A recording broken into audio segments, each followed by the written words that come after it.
반갑습니다. 이렇게 귀한 학술대회에 초대해 주시고 이렇게 많은 준비를 해주셔서 준비해 주신 분들께 감사드립니다. 첫 알파벳 문자, 가나안 문자가 어떻게 형성되고 변화되고 그리고 그것이 확산되는지 그것을 발표를 하겠습니다. 문자는 사실 메소포타미아와 이집트에서 각각 발생을 처음으로 했지만 그 문자가 오늘날까지 영향을 미치고 있는 그런 알파벳 문자로 한 것은 문명을 발생했던 최초의 문자를 발생했던 사람이 아니라 오히려 그 지배를 받았고 영향을 받았던 가나안 사람이 이 알파벳 문자를 만들었다라는 그런 특징을 가지고 있습니다. 고대 근동에 있어서 이 문자가 변화를 할 때 세 단계를 가지게 되는데요. 첫 번째는 형성 단계, 두 번째는 변화 단계, 세 번째는 확산 단계다. 저는 그렇게 명명하고 싶고요. 그 첫 번째 단계는 첫 번째 문자가 알파벳 문자가 만들어질 때 그때의 상황 안에서는 이제 두 번째 지금 PPT에서는 두 번째 단계 이후부터 얘기하고 있는데 처음에 이 알파벳 문자가 발견되기 이전에는 모든 게 다 그림 문자였죠.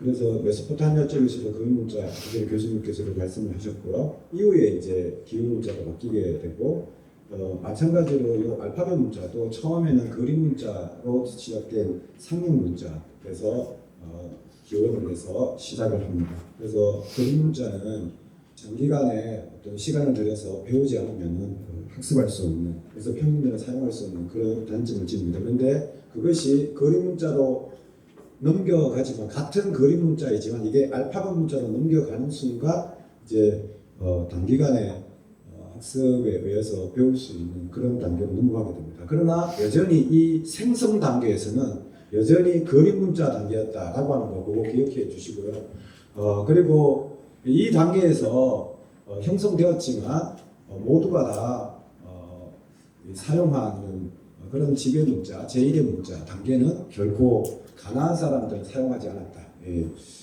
그 사회에서는 그런 모습을 보이지 않았다. 그거 하나 말씀드리고 싶고, 그래서 이 가나안의 역할은 뭔가 하면은 문자를 만들고 그리고 그 문자를 그림 문자에서 기호 문자로 바꾸는 이 변화 단계, 거기까지가 이 가나안 사람들의 역할이었고요. 이후에 그것을 이제 제1의 문자, 오늘날까지 영향을 끼치는 결국 페니키아 사람들 통해서 이제 서방 사람들에게 이어지는 이 알파벳 문자에 영향을 끼친 것은 세 번째 단계인 확산의 단계였다. 그 얘기를 오늘 살펴보려고 합니다. 그래서 알파벳 문자는 가나안 사람들이 만드는 겁니다. 가나안 사람들이 사용한 거고요. 이들이 사용한 문자가 바로 만든 문자가 이 알파벳 문자인데, 그래서 이제 가나안 문자다. 이것을 조금 더 오래돼가지고 원시 가나안이다, 이후에 이제 가나안이다 그렇게 구분을 하는데 언제 사용되느냐? 2000년기 사용되었다, 만들어졌다. 이제 그것을 알 수가 있는데요. 그런데 생각해야 될 것은 2000년 전으로 지금부터 4000년 전으로 돌아가게 되면은 가나안 사람들이 이 알파벳 문자를 만들면서 그것만 사용했느냐? 그렇지 않다는 겁니다. 사실 알파벳 문자를 사용하기 전에 이미 5개 문자를 사용했고요, 4개 문자를 사용했고요. 사실 이제 그 이후에도 나타나는데 가나안 사람들은 총 5개의 문자를 9개 언어를 위해서 사용을 했습니다. 알려진다. 그러니까 알파벳 문자는 그 중에 하나다라고 하는 거, 그걸 말씀드리려고 한 거고, 그리고 알파벳 문자가 만들어지기 이전에 가나안 본토 안에서는, 가나안 사람들 사회 내에서는 이미 상형 문자와 세기 문자가 사용되고 있었다. 그것을 일부 친구지만 사용하고 있었다. 그것을 말씀드리고 싶고요. 그런데 언제부터 시작됐느냐? 이 문자가 만들어지고 난 다음에 약 1000년 이후부터 가나안 사람들이 문자를 사용하기 시작한다. 이거는 좀 주목할 만합니다. 왜냐하면 이 가나안 사람들은 이집트하고 그리고 메소포타미아 지역하고 4000년기 아닌 이전부터 이미 관계를 맺고 교류를 하고 있었거든요. 그런 증거들이 많이 발견됩니다. 이집트하고도 그랬고요. 그리고 메소포타미아 지역까지도 그렇습니다. 그런데 그 1000년의 기간 동안 서로 교류는 하지만 문자는 전혀 쓰지 않는, 문자를 만드는 것뿐만이 아니라 아예 상형 문자나 신관 문자나 아니면은 슈메르나 아카드 문자를 전혀 세기 문자를 쓰지 않았다는 겁니다. 그래서 이제 1000년간의 넘는 기간에 어떤 공백 기간이 있었다라고 하는 거고, 그게 다른 지역과는 조금 구분점이 있다. 시리아 지역과 비교를 해보면 시리아 지역 같은 경우에는 슈메르에서 그 문자가 만들어지고 난 다음에 그림 문자가 만들어지고 난 다음에 약 100년 지나고 한 1세기 지나고 난 다음에 바로 그 문자를 사용을 합니다. 그것이 발견됐고요. 특히 이제 유프라테스강 상류 지역까지, 그러니까 시리아의 서부 지역까지 벌써 이미 전파되어서 사용되었음을 알고 있습니다. 그러니까 가나안은 그렇게 멀지 않았는데 시리아 지역은 그것을 사용하고 있습니다. 가나안은 완전히 사용하지 않았다. 그거입니다. 그래서 왜 그랬는지 그 이유를 연구할 필요는 있다, 그렇게 생각이 듭니다. 이제 가나안 사람들이 이제 알파벳 문자를 만들게 되는데 특징이 있습니다. 물론 이것을 누가 만들었느냐는 논쟁의 여지는 있습니다. 그런데 모든 자료를 종합해 봤었을 때 이집트 사람이나 아니면은 외국 사람이 아니라 가나안 사람이 만들었을 것이라는 게 가장 유력한 의견이고요. 작년에 이제 한일 교수님이 오셔서 아마 이 부분을 발표하신 걸로 알고 있습니다. 그래서 가나안 사람들이 알파벳 문자를 만들었는데 이 의미는 뭔가 하면은 문명을 만들었던 사람이 이 최초의 알파벳 문자, 쉬운 문자를 만든 것은 아니다. 그들은 그들의 만든 문자를 계속 표의 문자를 계속 사용했다. 그렇게 얘기할 수 있고요. 오히려 그 문명 문자를 접하였던 그러한 어떻게 보면 소수 약소 민족이었던 이 가나안 사람들이 이것을 만들었다라고 하는 특징이 있고, 또 다른 하나는 이제 학습 영향 거부 말씀드렸고요. 이 가나안 알파벳 문자의 또 다른 특징은 뭔가 하면은 처음에 가나안 본토에서 만들어진 것이 아니다라는 겁니다. 이것은 이제 유인종 교수님이 몇 해 전에 이제 이것을 발표하셨는데 주변성이다 그렇게 말씀하셨어요. 왜냐하면 세라벨 카딥이나 키르벨 홀 같은 경우에 최초의 이 가나안 알파벳 문자가 발견이 되었을 때 전부 다 가나안 본토가 아니고 외부에서 시내반도와 그리고 이집트 본토에서 발견이 되었기 때문에 주변성이다 그렇게 명명을 하셨는데 그 의미는 이따가 살펴보도록 하고요. 아무튼 가나안 외부에서 시작되어서 생성되어서 그리고 난 다음에 가나안 내부로 들어왔다. 이게 지금까지 알려진 자료를 통합해 봤을 때 주목할 수 있는 부분입니다. 그러니까 우리 한글하고 생각을 해보면은 한글이 바깥쪽에서 중국과 어떻게 접촉 지점에서 바깥쪽에서 발명이 되어서 안쪽으로 들어왔다. 그건 아니잖아요. 그런데 가나안은 지금 그런 부분을 보여주고 있다. 이제 그런 거를 이시고요. 또 다른 하나는 앞서 말씀드린 것처럼 처음에 알파벳 문자는 그림 문자 단계였다. 본격적인 단계는 주기침동인데 그때는 그림 문자 단계였다. 딱 보면은 이제 그림이로 느껴지는, 그러니까 상형 문자의 모양을 보고 그대로 이제 알파벳을 만들었다라고 하는 그 이유가 되게 되는데요. 그 이후에 후기침동에 와서 이제 점차 기호 문자로 바뀌어지는. 기호 문자라는 것은 무엇이냐? 이제 더 이상 그 문자를 보고 어떤 사물이나 형상이 생각나지 않는 그러한 단계에 이르렀다. 그래서 이제 후기청동기에 와서 이루어지게 되는데 이 후기청동기가 아까 전에 교수님께서 말씀하셨던 것처럼 그때는 제국 세력이 되어서 국제적인 교류가 어느 시대보다 아주 활발했던 그 시대입니다. 그런데 그 시대에 여전히 상형 문자를 쓰고 신관 문자를 쓰고 세기 문자를 쓰고 하였지만 그럼에도 불구하고 이 알파벳 문자의 큰 변화는 이 그림 문자에서 기호 문자로 넘어가는 단계였다. 이후에 이제 기호 문자로 바뀌고 난 다음에 이후에 다른 민족 이스라엘이나 에돔 아람 사람 모압 암몬 사람들에게 전해졌을 때는 이미 기호 문자가 바뀌어진 이후에 확산되었기 때문에 그들은 더 이상 거리 문자가 아닌 기호 문자가 이제 되었고, 그래서 이제 그것이 피니케 사람들을 통해서 그리스로 넘어가게 되는 겁니다.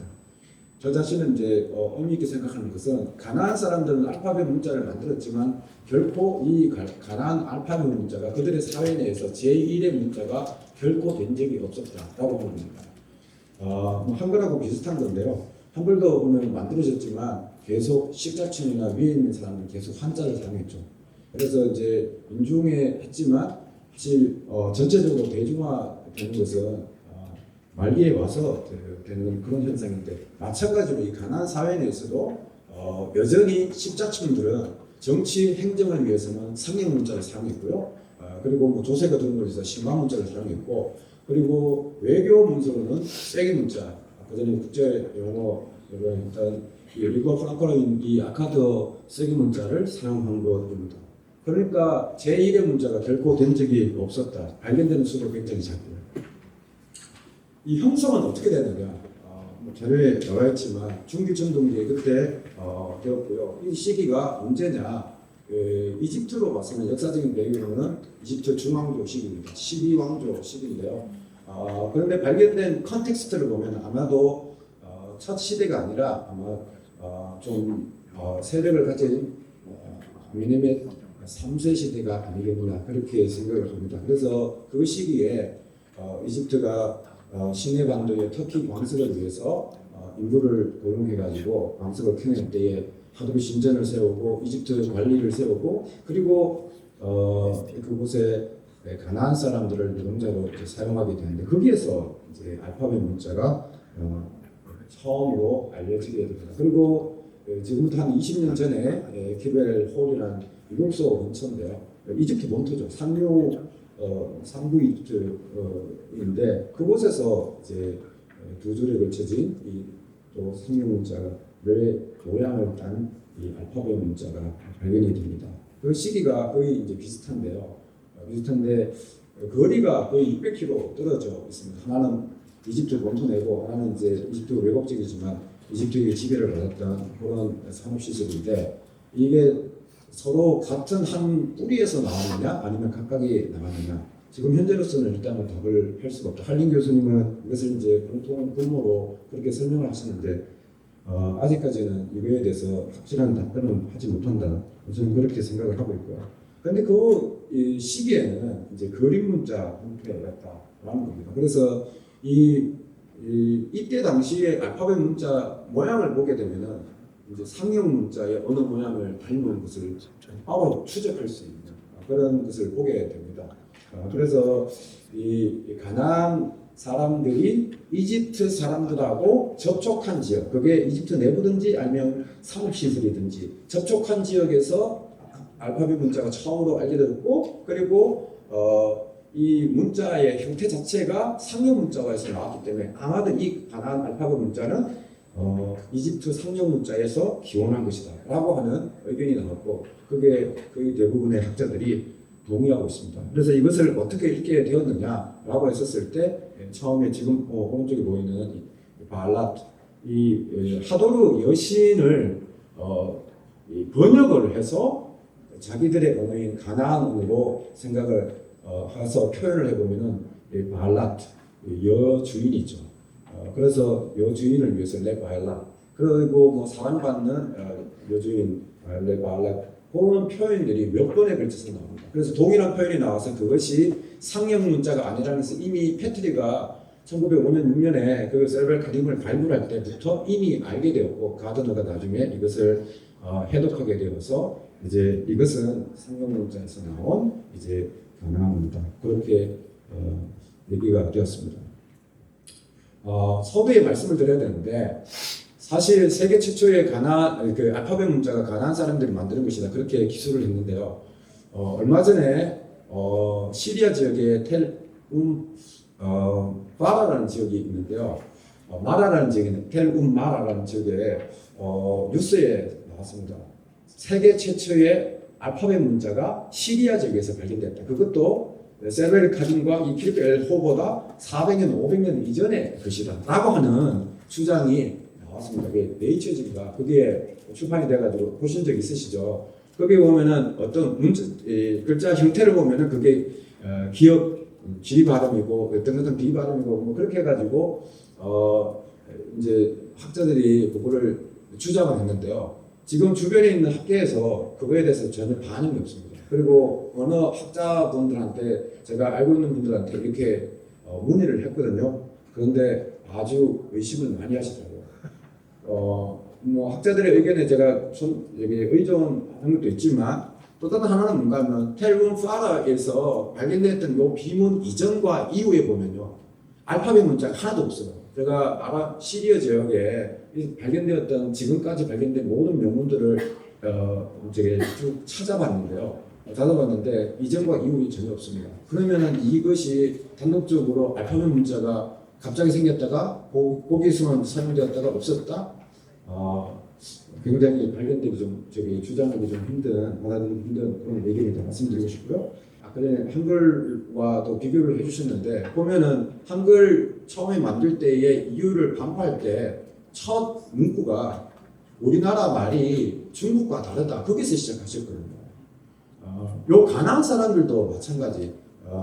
그래서 내가 지금 같이 일하고 있는데 같이 지내고 이집트 사람들하고 지내고 있는데 저들은 지금 문자가 있네 사용하고 있네. 그런데 나하고 말은 다른데 저들의 문자가 있네. 거기에서 이 문자 생성이 시작이 되었다. 그리고 이제 알파벳 관련되어서 저들은 어떤 문자가 나오면 2개, 3개 이상의 이제 자음을 나타내는 표이 문자인데 그들은 말하고 있는 것에 하나하나의 어떤 알파벳 그거에 대한 의식이 생겨나게 되고 그러면서 나중에 이제 두음법과 연관을 시켜가지고 그렇게 해서 결국 알파벳 문자가 생성되었다. 그렇게 지금 설명을 할 수 있고 저도 그것을 받아들입니다. 그런데 문제는 뭐냐? 700개 이상의 이 수백 개의 상형 문자 중에 지금 가나안이 사용하고 있는 자음 두음법은 20여 개밖에 안 되거든요. 사실 몇 개냐 우리 모릅니다. 가나안 사람들이 몇 개를 사용했냐? 우가리스는 나옵니다. 26개라는 거 압니다. 그리고 뭐 아람은 22개라는 거 압니다. 히브리어 24개라는 거 알고 있는데 그런데 가나안 사람들은 도대체 총 몇 개의 자음을 가지고 있었냐? 사실 모릅니다. 이유가 뭐냐? 알렙벳 그 명문이 없기 때문에 그렇습니다. 그래서 이따 그걸 말씀드릴 텐데 그런데 그 20여 개의 자음 자기들의 문자를 위해서 언어를 위해 가지고 어떤 모양을 취사 선택할 거냐. 이제 그것은 도대체 기준이 뭐냐. 이런 질문이 생겨나게 됩니다. 그럴 때 아마도 두음법 첫 글자를 봤을 때 알렙 하면은 이제 알루프 해서 소머리. 그래서 소머리에서 알렙의 모양을 취하였고 그래서 그것이 변전변해서 A가 되는 그러한 형태로 갔을 것이다. 그렇게 설명하는데 굉장히 논리적인 그런 설명을 얘기할 수 있겠습니다. 그 다음에 이제 외부에서 이제 세르벨 카딘과 키벨 홀에서 만들어진 그런 가나안 알파벳 문자가 이제는 내부에서 가나안 사회 내부에서도 발견되기 시작합니다. 시기가 이제 구분을 해보면은 이제 시내산과 이 키벨 홀보다 약 한 1세기쯤 이후에 생겨난 것이다. 그렇게 얘기할 수 있겠습니다. 그래서 나타난 모양을 보면은 어떤 모양은 조금 차이가 있지만 대부분은 키벨 홀이나 세르벨 카딤에서 발견된 모양과 형태가 아주 유사합니다. 그래서 그 그림 문자의 형태를 계속 유지하고 있었고 그것이 이제 가나안 사람들 내부에서도 가져와서 사용되기 시작하였다. 그렇게 얘기할 수 있고요. 그래서 바리스나 뭐 게젤이나 나길라나 이 세겜에서 발견된 그런 형태를 볼 수 있는데 최근에 라기스 발굴에서 사실은 발굴할 때는 상황에서는 이것이 알려지지 않았는데 나중에 문포블러라는 분한테 의해서 결국은 발견돼 가지고요. 그렇게 해서 결국 이제 세상에 알려지게 되는데 이게 빛입니다. 되게 작은 조그만한 빛이에요. 그런데 그 빛에 뭐냐, 이 문자가 이제 새겨진 게 알려지게 됐고, 이게 이제 밑에서부터 읽게 되면 야투시 헤트드 뭐 해서 리크몰 세아르 그 서포트에서 분명히 문장이 되어 있고요. 그리고 그 문장을 해석해 보면은 이제 이를 이 수염하고 이 머리에서 제거되기를 하는 기원이에요. 그러니까 빛의 그 기능과 관련된 문장을 여기에다가 표현합니다. 근데 이 문양을 보면 일단은 이 세벨 카디마하고 문양이 아주 유사하고요. 그리고 그 문자 형태 자체가 제 라미스나 텔라림에서 발견된 그 문자인 것보다 더 고릅니다. 그래서 연대는 주전 기원전 한 1700년 17세기 정도의 것이 되겠습니다. 그래서 이 문장이 지금까지 발견된 모든 명문을 통틀어서 가나안 알파벳 문자로 된 완전한 문장을 담고 있는 그러한 것이 되어서 굉장히 의미가 있습니다. 그러니까 문장을 표현했고 이 물건이 어떤 기능을 해야 되는지를 알고 있었고 그것을 표현할 수 있었다. 그런 서기관의 어떤 수준을 보여준다. 그 말씀을 드리고 싶은 거고요. 그 다음에 이제 중기청동기 와서 가나안 알파벳 문자가 이제 어떤 변화를 갖게 되는데 앞서 말씀드린 것처럼 후기청동기 시대는 역사적인 배경이 이집트가 가나안을 지배하는 제국의 시대였죠. 식민시대였습니다. 그런데 그렇기 때문에 곳곳에서 상형 문자로 된 비문들이 엄청나게 많이 발견되었고 세계 문자는 이제 국제금융으로 하는데 이때 그림 문자가 기호 문자로 바뀌게 됩니다. 어떻게 해서 그림 문자가 기호 문자로 바뀌었느냐? 다른 언어들과 국제적인 언어와 함께 함으로 됐느냐? 아니면 어떤 편의성을 위했느냐? 우리는 모릅니다. 그런데 발견된 결과를 보면은 귀납적으로 그 이전보다 더 많은 장소에서 발견이 되고 그리고 이전에서 알려지지 않았던 지역까지 전파가 되는 그래서 가나안 알파벳 문자가 가나안 문자가 이제 전에 알려지지 않았던 도시들까지 알려지게 되고 점차 더 확산이 되는 그렇지만 제1의 문자가 되지 않는 그러한 현상을 보여주고 있고요. 지금 요 라기스에서 발견된 요 비문이 중요한데요. 왜냐하면은 이 비문은 후기 청동기 제1기 시대 때, 그러니까 LB1 시대 때의 그 토기에서 빗면을 보면 사이프러스 토기가 나옵니다. 그러니까 중기 청동기 아닙니다. 그런데 후기 청동기 제1기인데 글자가 이제 붉은 글씨로 검은 글씨로 새겨졌고요. 제가 붉게 표시를 했고 그리고 글자 형태를 보면은 그 이전에 있었던 중기청동기의 그림 문자 형태하고 아주 유사합니다. 그런데 어떤 문자를 보면은 여기에 보면은 그 뱀처럼 되어 있는 이게 눈인데요. 근데 눈이 그 아래쪽에 보면은 이제 점차 문자화되는 그런 그 변화되는 과정이 후기청동기 제1기 기원전 15세기 때 이미 지금 발견이 되고요. 그러나 일부는 상형 문자의 그림 기원했던 그 그림 문자 형태의 알파벳 문자 그 단계가 여전히 이루어지는 그래서 어떻게 보면은 연결시켜주는 그런 고리 역할을 하고 있다. 이후에 보여지는 건 전부 다 이제 기호 문자의 역할을 모습을 보여주고 있습니다. 그래서 결론을 말씀드리면 가나안 사람들이 문자 사용은 1천년 이후에 그래서 1천년 동안 아무도 문자 없이 사용하지 않다가 갑자기 그 문자가 이제 만들어졌다. 그래서 공백 한참 후에 알파벳 문자가 만들어졌다. 두 번째는 가나안 사람들에 의해서 만들어진 것이다. 그래서 이게 이집트 사람들이 의한 것이냐 아니면은 가나안 사람인가? 가나안 사람이면 서기관이 했느냐 아니면 노동자가 했느냐 이거 가지고 이제 논쟁을 할 수 있는데요.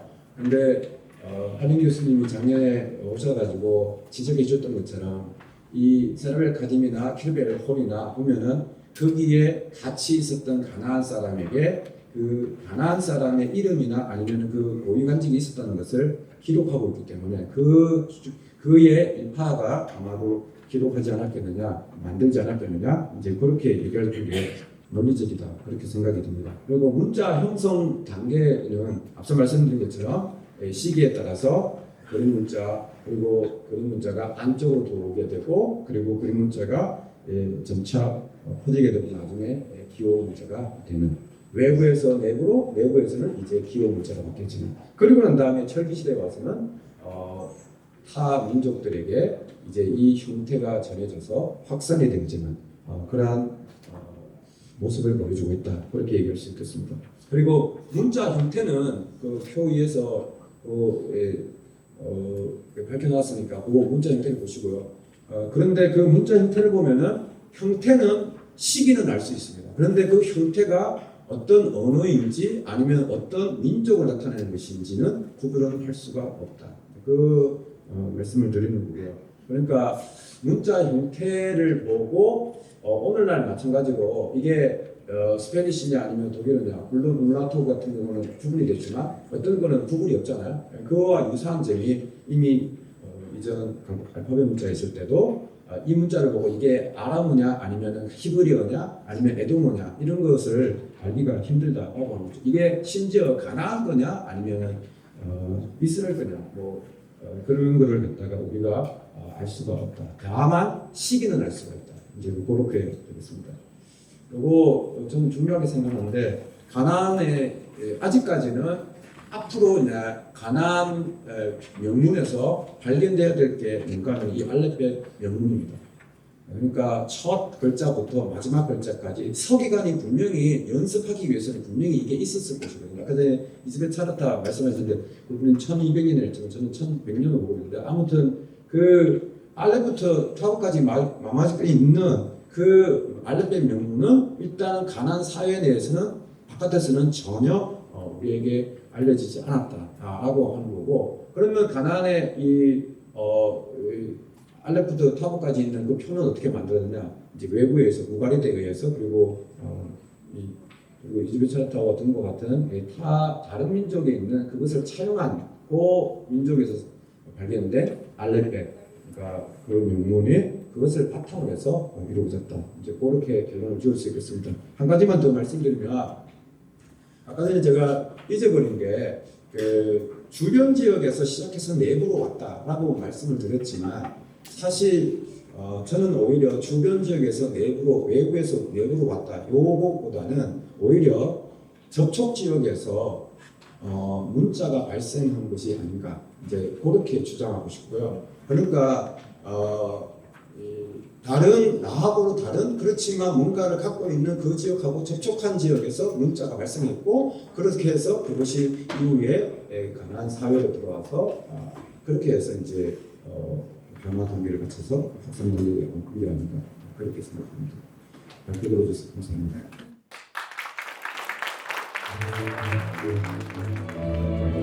감사합니다. 강우 교수님께서 가나안 지역의 알파벳 문자 형성과 확산의 역사적 과정에 대해서 흥미롭게 소개해 주셨습니다. 첫 기조 가면과 연결이 되는 지점이 있는 것 같아서 저 개인적으로도 흥미로웠습니다. 소개 알파벳 자료에 대한 고고학 유물과 더불어서 고대 문자 역사에 대해서 깊이 이해할 수 있는 기회였습니다. 다시 한번 큰 박수 부탁드립니다.